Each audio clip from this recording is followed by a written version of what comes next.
এখন থেকে আপনার সোনামনির জন্য 5 মিনিটেই তৈরি করে ফেলতে পারবেন একদমই ঘরোয়া পরিবেশে মজাদার মিষ্টি। চলুন জেনে আসি কিভাবে। প্রথমেই গরম করা একটি প্যানে পরিমাণ মতো পানি এবং সেই সাথে পরিমাণ মতো চিনি দিয়ে মিষ্টির শিরা বানিয়ে ফেলতে হবে। তারপর সেই শিরাকে ঠান্ডা করার জন্য পাশে রাখুন।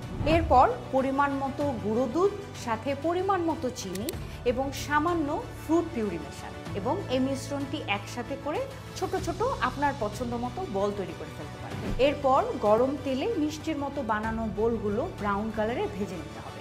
এরপর ভাজা হয়ে গেলে বানিয়ে রাখা শিরাতে বলগুলো ডুবিয়ে নিন। আধা ঘন্টার মতো রাখতে পারেন। ব্যাস তৈরি হয়ে গেল ঝটপট একদমই ঘরোয়া পরিবেশে তৈরি আপনার সোনামনির জন্য মজাদার মিষ্টি। ট্রাই করে দেখতে পারেন। উপকৃত হলে কমেন্ট বক্সে জানাতে ভুলবেন না। বসুন্ধরায় একদমই ঘরোয়া পরিবেশে তৈরি খাবার পেতে এক্ষুনি অর্ডার করুন হ্যালো শেফ থেকে। ডিরেক্ট অর্ডারে পাচ্ছেন 10% ডিসকাউন্ট।